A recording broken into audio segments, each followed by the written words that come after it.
या बातमीचे प्रायोजक आहेत Patel car decors and accessories.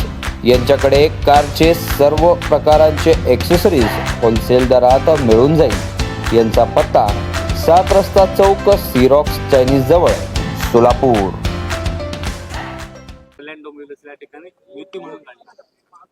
चांगली गोष्ट आहे, आम्ही तेच सांगत होतो पूर्वीपासून, आणि हा फॉर्म्युला ठरला आपल्याकडून। मला कळतंय हे सगळीकडेच झालं पाहिजे, नुसतं महानगरपालिकाने, त्यानंतर जिल्हा परिषदा पण आहेत।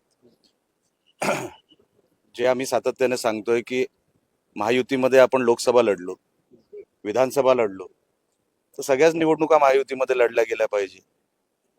माझ्यासारख्या कार्यकर्ता अतिशय आनंदी आहे किंवा समाधानी आहे जर हा निर्णय झाला असेल तर। पण अनेक ठिकाणी कुठेतरी अजूनही वेगळं काही घुसफूस चालू असल्याची देखील चर्चा आहे। अनेक ठिकाणी ती जी असणार राजकीय ना। गणित आहे ती बसणार नाहीत नवी मुंबईत प्रामुख्याने सांगायचं झालं। बघा, तुम्ही आता ठरवू नका, नेते ठरवू दे। नेते जे ठरवतील ते सगळ्यांना मान्य करावं लागतं। ही आता फक्त चर्चा आहे, चर्चेचा आउटपुट काय आहे हे जेव्हा नेते बसतील त्याच्यावरती ते सोडवतील ना हा विषय। हे जे काही कोडं असेल, तुम्ही म्हणताय कुठे कुठे काही ठिकाणी, तर ते नेते बसून ठरवतील। उद्धव ठाकरे आज येणार आहे सहभागी. Very good. मुहूर्त आजचा मुहूर्त आहे। दुसरीकडे अतिवृष्टीमुळे झालेल्या अहो, आमदार असल्यावर यावंच लागणार, पण आपण 7चे 7 दिवस काय येत नाही हा प्रश्न पण आहेच ना। आपल्यावर जबाबदारी आहे। MLC हे वरचं हाऊस आहे, सगळे विचारवंत म्हणतात तिकडे बसतात, तर आपण एकच दिवस येऊन काय साध्य होणार आहे?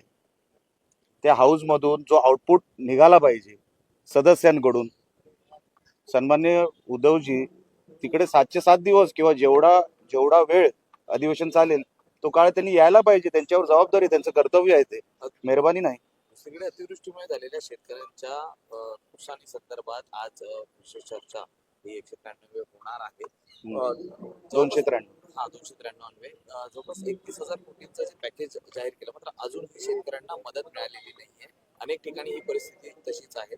याबाबत सत्ताधारी तर आहेतच, मात्र विरोधक देखील तितकेच आक्रमक आहेत। बघा, आजचा जो 293चा जो प्रस्ताव आहे तो सत्ताधाऱ्यांनीच मांडलेला आहे, म्हणून जे 31,000 कोटीचं पॅकेज आहे, आता माझं पण आता त्या विषयावर बोलणार आहे। कोकण हा त्याच्यामध्ये कुठे आहे हा विषय मी माझ्या भाषणामध्ये मी मांडणार आहे, आणि ते लवकर आता KYC सुरू आहे। जसं कोकणाचं मी सांगू शकतो, KYC हे तहसीलदार करतायत आणि त्यानंतर ती प्रोसिजर मिळायला सुरुवात होईल, लवकरात लवकर मिळावी, आमचंही तेच प्रयत्न आहे। केवायसीच्या नावाखाली वेळ काढूपणा चाललाय। धान नाही हो. उत्पादक शेतकऱ्यांचा बोनस हा मुद्दा प्रलंबित आहे. काय धान उत्पादक शेतकऱ्यांचा बोनस हा मुद्दा अजूनही प्रलंबित आहे.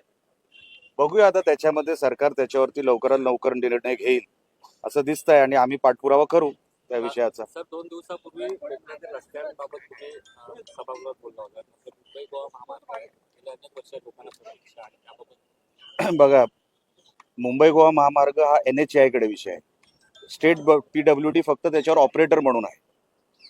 आता एकच मला वाटतं काहीतरी 70-80 किलोमीटरचा पॅच राहिलाय। सिंधुदुर्गाचा पॅच पूर्ण झालेला आहे, अजून आम्ही टोल सुरू केलेला नाही सरकार म्हणून। आणि जो काही पॅच शिल्लक राहिला आहे तो NHAI करायचा आहे, नॅशनल हायवे अथॉरिटी ऑफ इंडियाने करायचा आहे। PWD राज्य हे फक्त त्याच्यावरती ऑपरेटर म्हणून काम करतं, निधी देण्याचं काम स्टेट PWD करत नाही। NHAI जे काही पेंडिंग बिल आहे ती द्यावी, ते लवकरात लवकर ते पूर्ण होणार। पण तुम्हाला वाटतं की म्हणजे अनेकदा अधिकाऱ्यांना सांगून देखील तीच परिस्थिती कायम होते, यासाठी कठोर पावलं उचलणं गरजेचं 100% त्याच्यावरती उचललं गेलं पाहिजे। त्याच्याबद्दलच मी परवा माझ्या मनोगतात सांगितलं की काही ठेकेदार हे ब्लॅकलिस्टच केले पाहिजे, काही अधिकाऱ्यांचा बंदोबस्तच केला पाहिजे, नाहीतर हे काही सुधारणार नाही। धन्यवाद।